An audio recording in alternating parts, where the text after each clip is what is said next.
ला हौला वला कुव्वता इल्ला बिल्लाहिल अलियुल अज़ीम। औज़ु बिल्लाहि मिनश शैतानिर रजीम। बिस्मिल्लाहिर रहमानिर रहीम। अल्हम्दुलिल्लाहि रब्बिल आलमीन वस्सलातु वस्सलामु अला अशरफिल अंबिया वल मुरसलीन सय्यदना व नबीना व शफीए ज़ुनूबना व हबीब क़ुलूबना व मौलाना अबुल क़ासिम मोहम्मद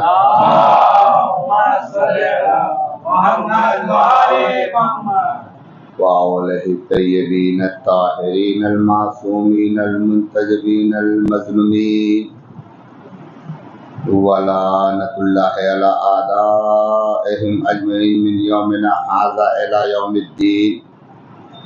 अम्मा बाद फ़क़द क़ाला रसूलुल्लाह सल्लल्लाहु अलैहि वसल्लम बिस्मिल्लाहिर रहमानिर रहीम। ज़य्यनु मजालिसकुम बिज़िक्रि अली इब्न अबी तालिब।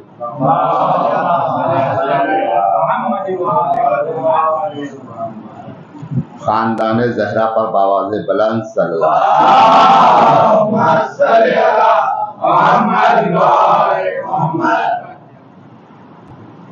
सामईन गिरामी क़द्र, परवरदिगार आलम आपको, आपके जिस्मों को, आपकी अज़ादारी को, आपकी अजर रिसालत को और आप तमाम हज़रात की हर आशूर खाने में हाज़िरियों को खुशब कबूलियत अता फरमाए।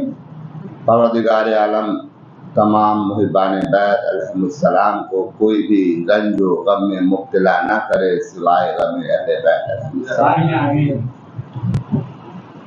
सामईन गिरामी क़द्र,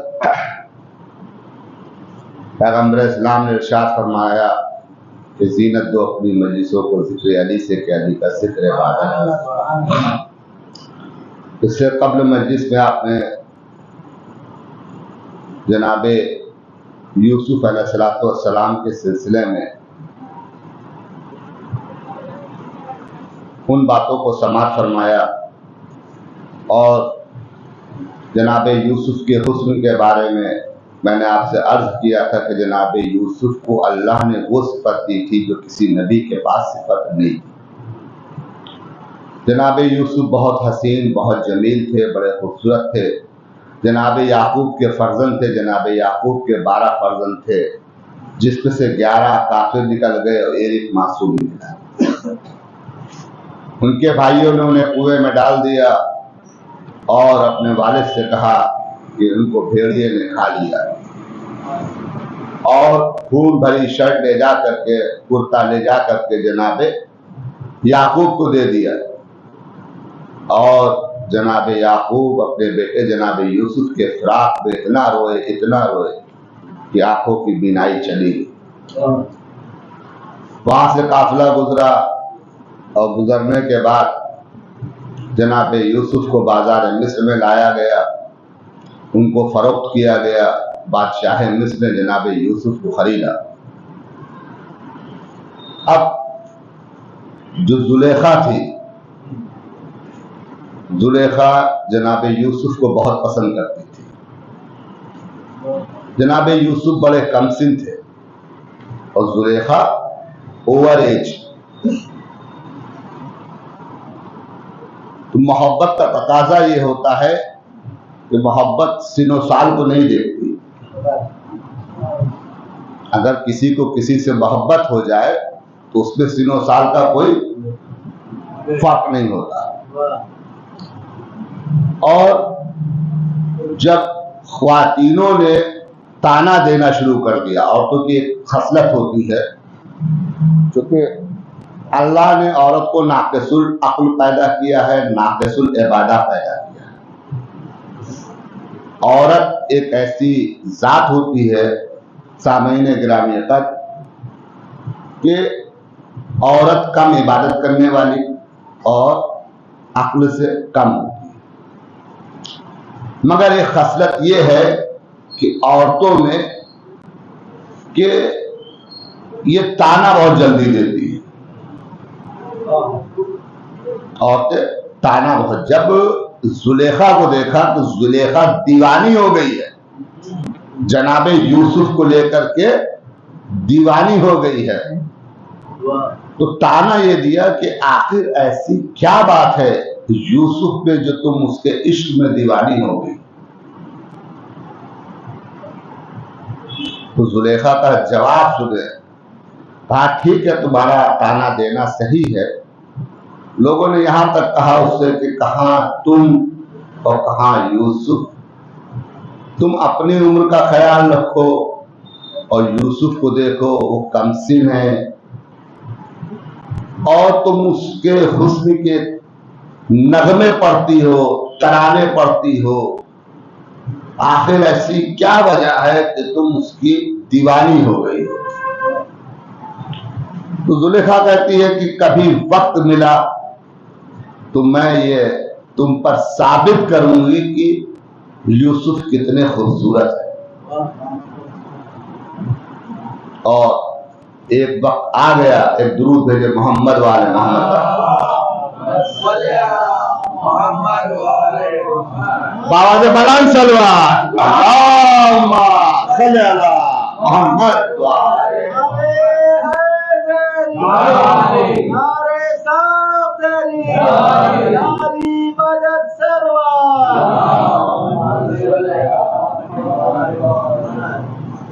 कहा कि कभी वक्त मिला तो मैं तुम्हें बताऊंगी।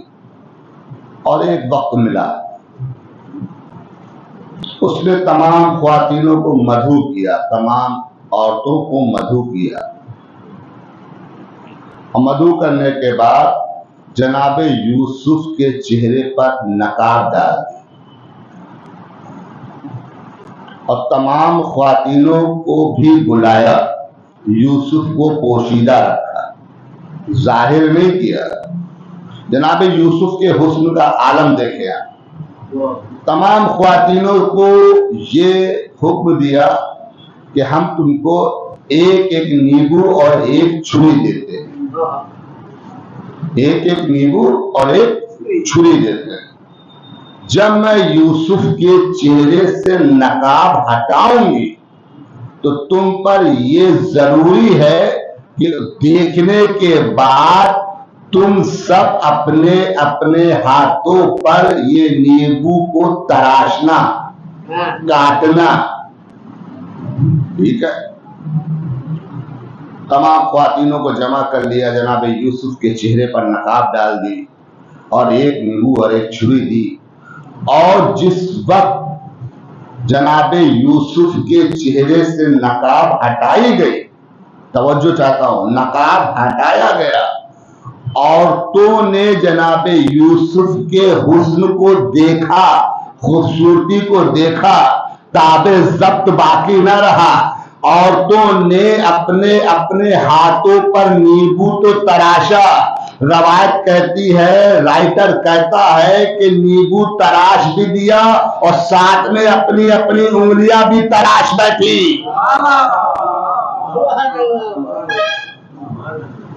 साथ में अपनी उंगलियां भी तराश बैठी। मैंने कहा ठीक है, ये जनाबे यूसुफ के हुस्न का आलम था कि औरतों ने देखा नींबू के साथ अपनी उंगलियां तराश बैठी। अगर कहीं तुम मोहम्मद मुस्तफा का हुस्न देख लेती, आवाज़ बुलंद चलवा,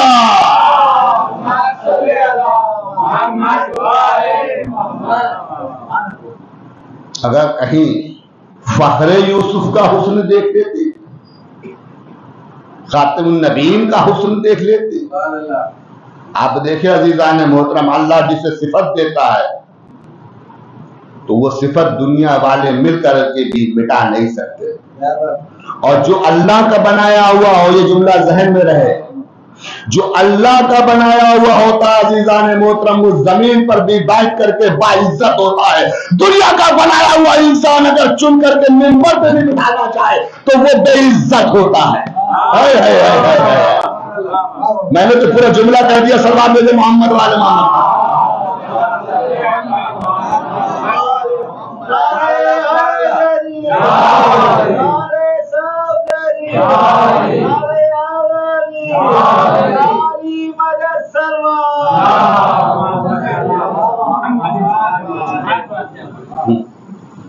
इंसानों का चुना हुआ मिट जाता है, खत्म हो जाता है, बर्बाद हो जाता है। वो अगर मिंबर पर भी आकर बैठ जाए इंसानों का बनाया हुआ, चुना हुआ, सेलेक्ट किया हुआ, चूज किया हुआ, तो वो बेइज्जत हो जाता है। और जिसे अल्लाह चुनता है, जिसे अल्लाह बनाता है, उस जमीन पर भी बैठ करके बाइज्जत हुआ करता है।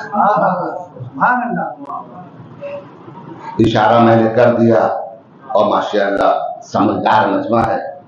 तो सामईन गिरामी कद्र, गौर करे आप कि पैगंबर इस्लाम ने अली के लिए फरमाया कि अली का जिक्र इबादत है। इसलिए कि जब हम आप अली का जिक्र छेड़ते हैं, अच्छा देखिए, मैं जिक्र करता हूं, अली का जिक्र नहीं करता। मैं नबियों का भी जिक्र करता हूं तो अली का जिक्र आ ही जाता है।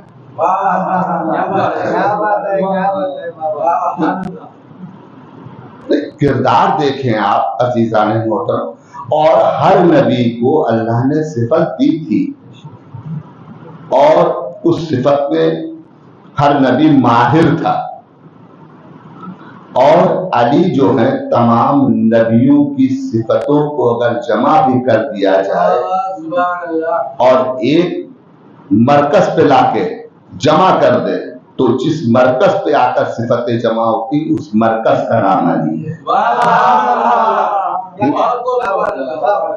आप देखिए, इब्ने अब्बास से रवायत मैंने आपको सुनाई, पूरी रात सूरह अलहम की तफसीर बयान कर रहे थे। इस सूरह अलहम पहला सूरा है, मुकम्मल नहीं हुआ अज़ीज़ान मोहतरम, मुकम्मल नहीं हुआ। सुबह हो गई, तहज्जुद का वक्त आ गया, लेकिन सूरह अलहम मुकम्मल नहीं हुआ। अली फरमाते हैं, वही अली आकर के मिंबर पे कह रहे हैं, सलूनी सलूनी क़ब्ल इन तफ़्क़दूनी, ए लोगों जो कुछ पूछना हो, जो कुछ पूछना है मुझसे पूछ लो, इसलिए कि अभी मैं तुम्हारे दरमियान में हूँ। सामईन गिरामी कद्र, दुनिया का कोई एक ऐसा आलिम लाकर मुझे दिखाओ, कोई एक ऐसा स्कॉलर लाके दिखाओ, कोई ऐसा हमें तारीखदान लाके दिखाओ, मुफस्सिर लाकर दिखाओ, कोई बड़े से बड़ा, बड़े से बड़ा, बड़े से बड़ा आलिम लाकर दिखाओ, जो पूरी आवाम के सामने ये कहे, जो कुछ पूछना है पूछ लो, मैं तुम्हारे दरमियान। वो अली फरमा रहे हैं, मैं जमीनों के रास्तों से ज्यादा आसमानों के रास्तों से वाकिफ हूं। पूछने वाले ने पूछा, अजीब सवाल पूछा, या अली आसमान में सितारे कितने हैं? आप देखिए, आसमान में सितारे कितने हैं? आप देखिए, सवाल भी कैसे किए। अब अली का जवाब सुने आप। अगर कोई आपसे पूछ ले, भाई आसमान में सितारे कितने, लेकिन मेरे मौला का जवाब सुने आप, खुदा की कसम दिल शाद हो जाएगा। अकबर भाई, मौला अली से पूछा कि आप बताएं कि आसमान में सितारे कितने हैं। मेरे मौला ने कहा, हे नादान, अगर मैं तुझसे ये बता दूं कि आसमान में 10 करोड़ सितारे, तो मुझे गलत कैसे करेगा? तू मुझे गलत साबित कैसे करेगा? क्या तू गिनेगा? आप समझे नहीं अज़ीज़ान मोहतरम? अगर आप कह दे मुझसे कि मौलाना साहब आसमान में इतने तारे हैं, तो मैं गलत कैसे साबित करूंगा कि नहीं इतने नहीं इतने, इसके मतलब मैं गिन करके आपको बताऊं। आप देखिए, अली कह रहे थे कि जो कुछ पूछना है मुझसे पूछो। लोगों ने अज़ीज़ान मोहतरम अली की कदर नहीं की, कद्र नहीं की, बाखुदा कद्र नहीं की। ये जो आज आप लाइट देख रहे हैं, साइंस कहती है ये लाइट किससे बनी है, ये लाइट कहां से प्रोड्यूस होती है। ये लाइट जा रही है, ये कहां जा रही है, आपके मेन मीटर में जा रही है। मेन मीटर में लाइट कहां से आ रही है, कहीं ना कहीं ट्रांसफार्मर लगा है ना, वहां से आ रही है। ट्रांसफार्मर में लाइट कहां से आ रही है, पावर हाउस से आ रही है। पावर हाउस में लाइट कहां से आ रही है, पानी से आ रही है।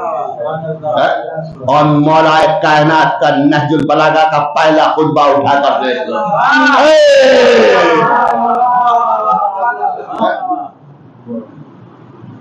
मौला कायनात का खुतबा उठाकर देखे। 1400 बरस पहले मौला कायनात ने यह बताया था। असीसाने मोहतरम, अली दुनिया से रुखसत हो रहे हैं। लोगों ने पूछा मौला कोई ख्वाहिश, कहा मेरी 2 हसरतें रह गई, मेरे दिल में 2 हसरतें। कहा मौला कौन सी 2 हसरतें। कहा पहली हसरत तो ये थी कि जितना मैं सखी था लोगों ने उतना मुझसे मांगा लिया। कहा मौला दूसरी हसरत। कहा दूसरी मेरी ख्वाहिश ये थी कि जितना मेरे पास इल्म था लोगों ने मुझे से उतना इल्म हासिल नहीं किया।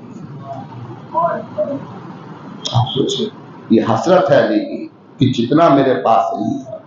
बाखुदा अगर अली से लोग सिर्फ और सिर्फ इल्म सीखते, इल्म, आज दुनिया जमीन पर बैठकर मेराज की बुलंदियों पर होती,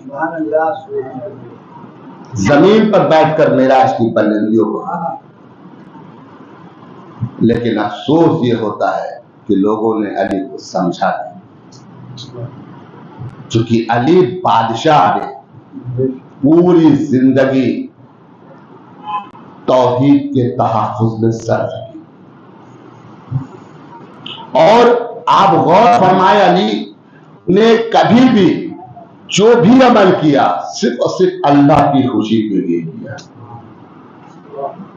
आप ये बात मैं ऐसे नहीं कह रहा हूं, पूरी दलील के साथ मैं आपको ये बात अर्ज कर रहा हूं। अली ने अपनी पूरी जिंदगी मर्जी खुदा के लिए सर्फ की। चूंकि अली से किसी ने सवाल किया, या अली आपका पूरा वक्त मस्जिद में गुजर जाता है, आप इबादत में मसरूफ रहते हैं, या अली क्या आपको जन्नत में रहना पसंद नहीं। अली से किसी ने सवाल किया, या अली आपको जन्नत में ज्यादा अच्छा लगता है या मस्जिद में ज्यादा रहना अच्छा लगता है। मेरा मौला अली फरमाता है मुझे मस्जिद में रहना ज्यादा पसंद है। कहा? मस्जिद में रहना। अब इसकी वजाहत करूंगा मैं आपके सामने अजीजों। ये जो इंसान है, कोई भी इंसान हो दुनिया में, ये सारा अमल किस लिए करता है? अगर किसी इंसान का ज़मीर टटोला जाए, मैं भी शामिल हूं उसमें, ये सारा अमल किस लिए करता है इंसान? वसूल जन्नत के लिए। मानो या ना मानो, बात तो यही है, बात यही है। मानिए चाहे ना माने, भाई कोई भी इंसान कोई भी नेकी, कोई भी अमल, नमाज, रोजा, हज, ज़कात, खुम्स, जिहाद, नेकी कुछ भी करता है वसूल जन्नत के लिए कि इसके बदले में अल्लाह मुझसे राजी होगा और मुझे जन्नत में दाखिल कर देगा। है जन्नत के लिए। और अली क्या कह रहे? मुझे जन्नत से ज्यादा मस्जिद में रहना पसंद है। कितनी बड़ी बात है, कितना फर्क है। हम और आप जी रहे हैं जन्नत के वसूल के लिए, अली कह रहे हैं कि मुझे मस्जिद में रहना ज्यादा पसंद है। तो लोगों ने पूछा, पूछने वाले ने, या अली आपको जन्नत से ज्यादा मस्जिद में रहना क्यों पसंद है? तो अली बादशाह ने फरमाया क्या, वो सुने आप। अली बादशाह फरमाते हैं, तूने सवाल तो बहुत सही किया है। जब मैं जन्नत में रहता हूं, तो मेरा नफ्स बड़ा खुश होता है। तो जन्नत में बड़ी फैसिलिटीज है ना, दूध की नहरें हैं, फलों के बागात हैं, मेवों के बागात हैं, पूरे हैं, याकूत, फिरोजा, जमर, तमाम तरह के ये जो सब पत्थर होते हैं, इन पत्थरों के महल हैं। हर तरफ नूर ही नूर है, खुशबू ही खुशबू है। ऐसा समा जिसको देखने के बाद आदमी का दिल और दिमाग काम न करे। इतनी खूबसूरत जगह है जन्नत। सामाईन गिरामी कद्र, इस जुमले पर तवज्जो चाहता हूं आपकी। याद रखेंगे अली का ये जुमला। अली फरमाते हैं कि जब मैं जन्नत में रहता हूं यकीनन मेरा नफ्स बड़ा खुश होता है, लेकिन ए नादान, मैं जब मस्जिद में बैठकर अल्लाह की इबादत करता हूं तो मुझसे अल्लाह बहुत खुश होता है।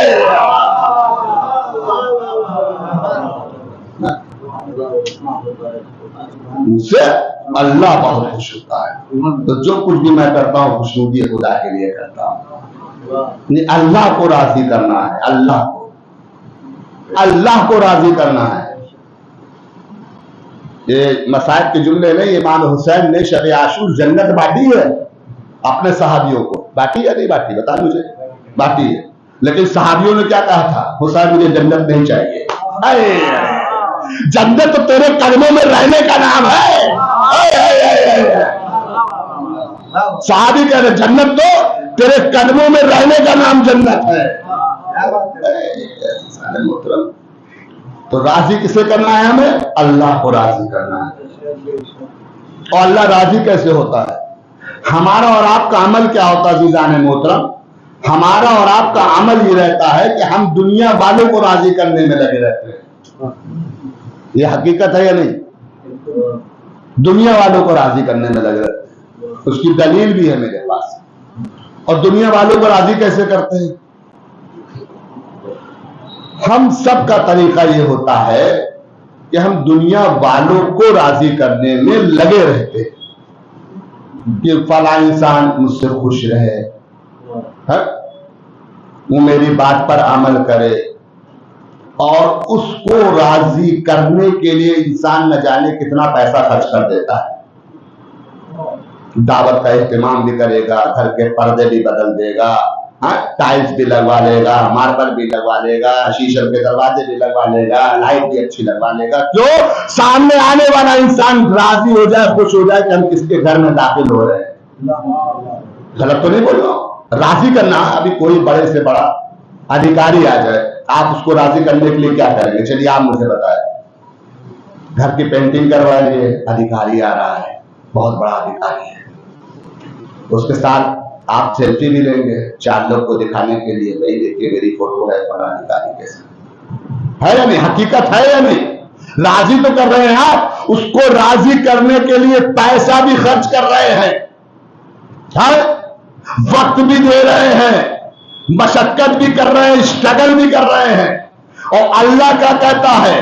खुदा की कसम, तुम दुनिया वालों को राजी करने में अपनी पूरी जिंदगी सर्फ कर देते हो, कब्र की मंजिलों तक चले जाते हो। खुदा की कसम, मेरा मौला अली फरमाता है, अरे अगर तुम सिर्फ और सिर्फ एक खुदा को राजी कर लो, पूरी कायनात तुम्हारे कदमों में हो जाएगी। एक खुदा को राजी कर लो, पूरी कायनात तुम्हारे कदमों में हो जाएगी। अली ने किया क्या? अल्लाह को राजी करके कायनात को मुट्ठी में ले लिया। बेचा। सौदा किसके साथ किया अली ने? मुझे बताएं। हर इंसान सौदा करता, अली ने भी सौदा किया है। किससे किया? अली ने खरीदो फरोख्त अल्लाह से की है, बंदे से नहीं की। अली ने अपना नफ्स किसको बेचा? अल्लाह को बेचा। क्या खरीदा अली ने? मर्जी माबूद। अब अली क्या हो गए? मर्जी माबूद हो गए। तो अली ने राजी किसको किया? अल्लाह को किया। अली को जन्नत से ज्यादा मस्जिद में रहना पसंद क्यों था? क्योंकि अली अल्लाह को खुश कर देते। हम और आप दुनिया वालों को खुश करते हैं। जिस दिन दिल में ये अकीदा बना लो ना कि हमें अल्लाह को राजी करना है, और जिस दिन शादी कर लोगे पूरी दुनिया मिल करके भी तुमको बेइज्जती का ताज नहीं पहना सकती। हम अल्लाह को राजी करने में लगे नहीं है ना, हम दुनिया वालों को राजी करने में लगे हैं। और यही अमल अगर आप सिर्फ सोचे फर्श अज़ा पर आकर के हमें दुनिया वालों को दिखाने के लिए मजलिस में अच्छा तबर्रुक नहीं बांटना है, दुनिया वालों को राजी मत करो, दुनिया वालों को दिखाने के लिए हमें नजरे मौला नहीं करना है, दुनिया वालों को दिखाने के लिए हमें बाबा लंगर जारी नहीं करना है, हमें तो सिर्फ शहजादी फातिमा ज़हरा को राजी करना है। मैं मस्जिद से शुरू में पहले यही दुआ मांगता हूं कि शहजादी राजी हो, वरना ये मजलिस, ये फर्श अज़ा, ये जिक्र हुसैन, ये खतीब, ये जाकिर, ये नौहा, ये मजलिस, ये मरसिया, ये मातम, ये अलम, ये ताबूत, इन सब का कोई फायदा नहीं है अगर शहजादी नहीं राजी हुई। हमें शहजादी को राजी करना है। बेशक अल्लाह आपकी अज़ादारी में बरकत नाज़िल करे, आपको इतना दे अजीज़ान मोहतरम, दिल खुश होता है दरख्शावरम के मोमिनों को देख करके, यहाँ के नौजवानों को देखकर, बुजुर्गों को देखकर बहुत अच्छा माहौल है। अल्लाह आप लोगों के अंदर इत्तेहाद बाकी रखे, मोहब्बत बाकी रखे। अजीज़ान गिरामी, दिल खोल के लंगर करिए, चूंकि जो हकीकी वारिस है वो इमाम ज़माना है और वो देख रहे हैं, वो देख रहे हैं। ऐसा नहीं है हमारी निगाहें नहीं देख रही हैं, गुनाहगार निगाहें, लेकिन उनकी निगाह हम सब पर है। वो देख रहे हैं कि कौन कितनी मोहब्बत से, खुलूस से इस पर शहदा पर आ रहा है। ये मत सोचो कि हमने मौला की मस्जिद पर 2000, 5000, 10,000, 20,000, 1 लाख खर्च किया है। सौदा किया था मौलाए कायनात ने अपने नफ्स का अल्लाह से, और आप शहजादी के लाल का मातम करने के लिए पैसा खर्च कर रहे हैं। यकीन करें शहजादी 10 गुना देगी इसका, लेकिन पता नहीं चलेगा आपको। बहुत से तारीख में वाकयात है, बहुत से वाकयात है।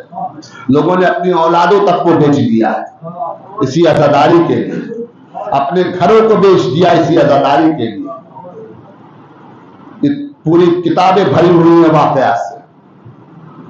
अजीजों, बस ये सोचकर फर्श अज़ा बिछाया करो, ये सोचकर गम हुसैन मनाया करो कि इस फर्श अज़ा को बिछाने में और जो मजलिस हम कर रहे हैं, जो गिरियाज़ारी कर रहे हैं, शहजादी फातिमा ज़हरा हमसे राजी, हमारे आंसुओं को कबूल कर ले।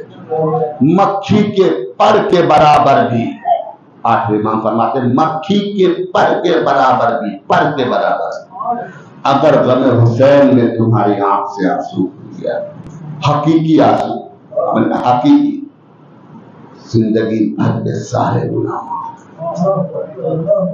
शहजादी ने जमानत ली है तुम्हारे इन आंसुओं, मासूमा ने जमानत दी है। यकीनन आप हक अदा कर रहे हैं, गिरिया कर रहे हैं, आप रो रहे हैं अपना आराम और सुकून छोड़कर। इसलिए हम और आप ये सोचते हैं कि कोई कमी न रह जाए। पिछले साल जो कमियां थी, इस साल वो कमी हम पूरी करेंगे। हमारी कौम के नौजवान, अल्लाह इनको सलामत रखे, आबाद और शाद रखे, बड़ी जोश और खरोश के साथ अज़ादारी में हिस्सा लेते हैं। दिल बेचैन रहता है अगर कोई बेवतन मौजूद हो। दिल, हमने देखा है लोगों का दिल बेचैन रहता है फोन से। अक्सर मैंने देखा मेरे तमाम अजीज व अकारीब फोन से राय मुझसे पूछते हैं, आज मुहर्रम की कै हो गए, आज फला जगह जुलूस है। दिल नहीं लगता अज़ादारों, दिल नहीं लगता है लोगों का, चाहे वो गल्फ में रह रहे हो, मगर अगर अपने वतन से दूर है दिल बेचैन रहता है। न जाने इस मुहर्रम में क्या मौजूदा है कि दिल ठहरता नहीं है। अज़ीज़ान मोहतरम, अज़ादारों, बस दुआ ये किया करो कि हमारी सजादारी से शहजादी राजी रहे, इसलिए कि जिए तो अगले बरस हम हैं और ये गम फिर है, और जो चल बसे तो ये अपना सलाम आखिर है। अजीजों, बड़े खुश नसीब हो आप जो इस फर्श-ए-अज़ा पर बैठे हो, और बदनसीब वही है जो इस फर्श-ए-अज़ा से दूर है। किसके हिस्से में है ये गम हुसैन? आकर के आंसू बहाए फर्श-ए-अज़ा पर। अज़ीज़ाने मोहतरम, जीने को तो पूरी जिंदगी है, लेकिन सोचो कि ये जिंदगी कितनी है। जितना हो सके फर्श-ए-अज़ा पर आकर अरे फातिमा के लाल का पुरसा दो। जज़ाकुम रब्बकुम खैरल जज़ा। खुदावंद आलम तुम्हारे इन आंसुओं पर रहमत नाज़िल करे। खुदावंद आलम तुम्हें कोई गम न दे सिवाय गमे इमामे मज़लूमे करबला के। अजीजों, आज मुहर्रम की 3 तारीख हो गई। कितनी जल्दी दिन गुजर गए, कितनी जल्दी तीसरा दिन आ गया अजीजों, पता ही नहीं चला। चंद रोज का मेहमान है आका हुसैन। अजीजों, 3 मुहर्रम को फौज पर फौज करबला में आ रही है। हुसैन के खेमे तराई पर नस्ब हो चुके हैं। अजीजों, शिम्र 4000 का लश्कर लेकर करबला में दाखिल हुआ। शिम्र बिन जिल जोशन। अजीजों, ये मलूल 4000 का लश्कर लेकर जब आया तो उमर इब्ने साद ने शिम्र से कहा, ए शिम्र, जाकर के हुसैन के खेमों को तराई से हटा दो। हुसैन के खेमों को तराई से हटा दो। चूंकि इसका एक रीजन ये भी था, उस जमाने में जो जंग की पॉलिसी होती थी, पॉलिसी ये होती थी कि उस जमाने में हर जगह तो पानी अवेलेबल था नहीं, नहर का पानी या कुएं का पानी, यही 2 सोर्स थे पानी के। और पॉलिसी ये होती थी कि अगर लश्कर को पानी ना मिले, अगर लश्कर को पानी ना मिले 2-3 दिन, तो लश्कर ऑटोमेटिक जंग नहीं कर सकता, नकाहत आ जाएगी, कमजोरी आ जाएगी। भाई किसी को अगर गर्मी के आलम में 2-3 दिन पानी ना मिले तो क्या वो जंग कर सकता है? तलवार तो उठा नहीं पाएगा, जंग तो दूर की बात है। ये पॉलिसी थी। और कहा कि देखो खेमे तराई से हटवाओ। इमाम हुसैन ने अब्बास को हुक्म दिया था, अब्बास खेमे तराई पे लगाना। इमाम हुसैन का मकसद क्या था तराई पे लगवाने का? चूंकि इमाम हुसैन के साथ छोटे छोटे बच्चे थे, बीबियां, और करबला का तपता हुआ सहरा था। पानी के बगल में खेमे इसलिए लगवाए थे कि जब हवा चले तो ठंडी ठंडी फुरात की हवा खेमों तक आए। और उम्र साथ की पॉलिसी ये थी कि खेमे अगर तराई से हटा दिए गए तो हम अपना लश्कर और अपना खेमा तराई पे लगा देंगे, हुसैन के खेमों पर पानी की बंदिश कर देंगे। रात का वक्त था। गाजी अबुल फजल अब्बास खेमों का तलाया कर रहे थे। 4000 का लश्कर शिम्र लेकर आया। जब घोड़े की आवाज गाजी के कानों में गई, घोड़े की जब आवाज निकलती है, दौड़ते हैं, फिर अजीब सी आवाज, दूर से पता चल जाता है कि घोड़े आ रहे हैं। फातिमा की बेटियां तिलावत कुरान कर रही थी। हुसैन अपने खेमे में सहाबियों के साथ थे, मगर गाजी जो थे वो खेमों का तलाया कर रहे थे। जब घोड़ों की आवाज, टापों की आवाज गाजी के कानों में गई तो गाजी चंद कदम आगे जाकर के कहते हैं, आने वाले वहीं ठहर जा, आने वाले वहीं ठहर जा, इसलिए कि हम मेरी शहजादियां खेमों में तिलावत कुरान कर रही हैं। लश्कर रुका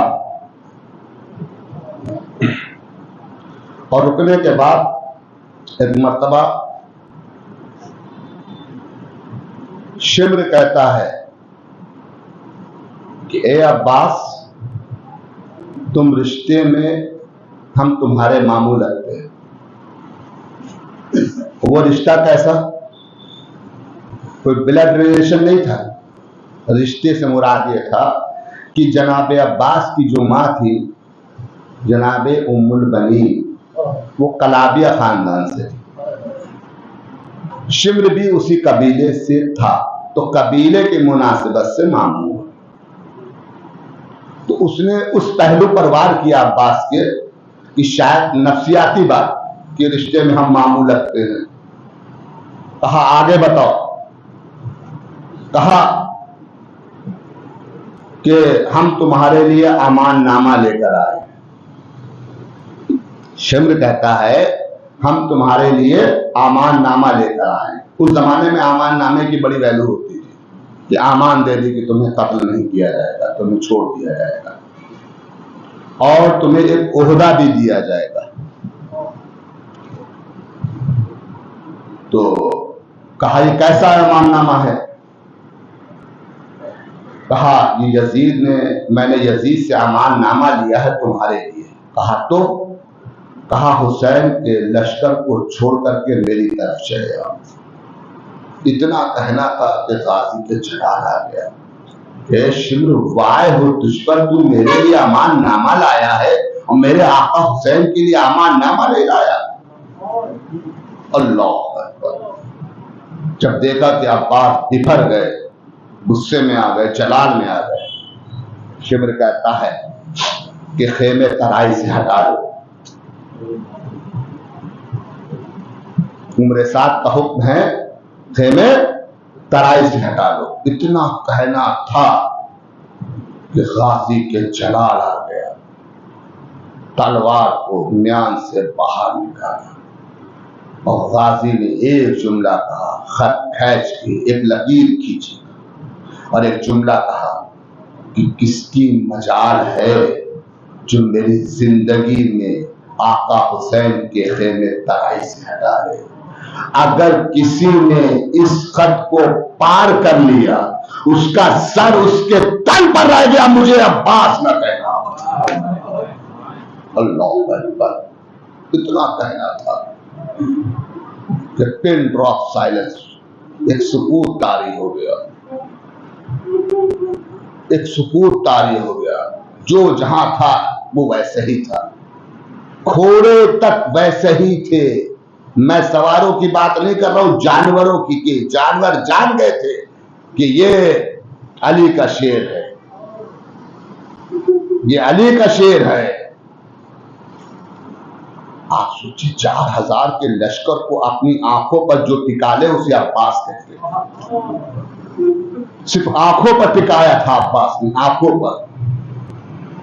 अल्लाह अकबर। काश ये मंजर हुसैन ने जब ये मंजर देखा, बस आखिरी जुमला, हुसैन ने जब ये मंजर देखा कि अब्बास के जलाल आ गया। यानी इंसान को, इमाम हुसैन वक्त के इमाम थे, उनको पता था कि हाँ इस वक्त गाजी कितने जलाल में है। देखिए, मासूम को पता होता है। इमाम हुसैन ने मर्तबा अब्बास को देखा, खुदा की कसम, अब्बास के चेहरे को देखा, अब्बास की आंखों को देखा, तलवार को देखा, गाजी के कदमों को देखा, चेहरे पे एक मर्तबा जलाल को देखकर एक मर्तबा हुसैन को अपने बाबा अली का चेहरा याद आ गया। अरे अब्बास का चेहरा, अली का चेहरा नजर आया, अब्बास का चेहरा, अली का चेहरा नजर आया। एक मर्तबा हुसैन समझ गए कि अब्बास बिखर गया है, मेरे शेर को किसने छेड़ दिया है। एक मर्तबा हुसैन अपनी बहन ज़ैनब के खेमे में आ गए। ज़ैनब, जी भैया, ज़ैनब, अब यहाँ से तुम्हारा जिहाद शुरू होता है। ए ज़ैनब, मेरे अब्बास को रोक लो, जंग न करे। क्या सुन रहे हो ज़दारो? अब्बास को रोक लो। हुसैन को पता था कि ये जो अब्बास को जलाल आया है, इस जलाल पर कंट्रोल सिर्फ और सिर्फ शहजादी ज़ैनब कर सकती है। आप देखें, एक मर्तबा जनाब ज़ैनब ने फिज़्ज़ा से कहा, फिज़्ज़ा, ये शहजादी, फिज़्ज़ा जाके अब्बास से सिर्फ इतना कह दो कि तुम्हें अली की बड़ी बेटी ज़ैनब बुला रही है।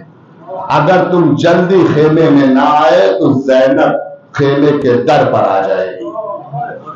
जिस वक्त जनाब फिज़्ज़ा ने जुमला कहा है ना, अब सोचो, गाजी की इताअत देखो अजीजान मोहतरम, वफा देखो, कुर्बान हो जाए हम गाजी की इस वफा पर, इस इताअत पर, हमारी जाने कुर्बान हो गाजी की इस इताअत पर।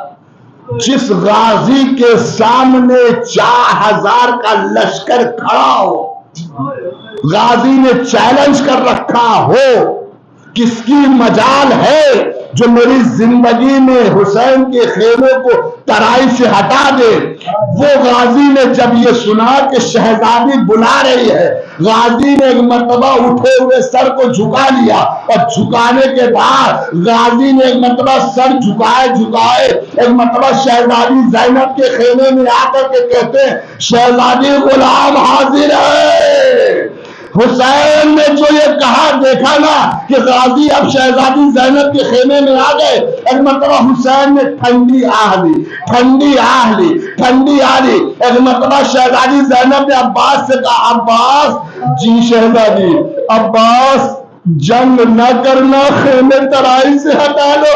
खुदा की कसम जनाब अब्बास ने तलवार शहजादी ज़ैनब के कदमों में डाल दी और एक जुमला कहा, इन्ना लिल्लाहि व इन्ना इलैहि राजिऊन।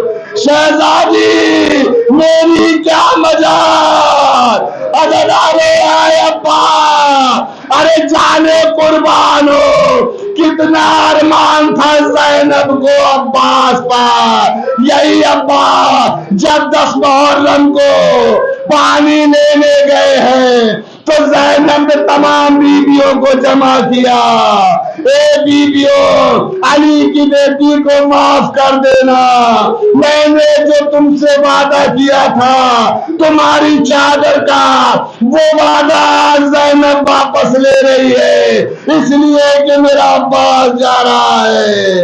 अब मुझे यकीन हो गया मेरे बाजुओं में रिस्वाने जुल्म बनेगी, हमको दयार बदयार, पूछा का पूछा फिराया।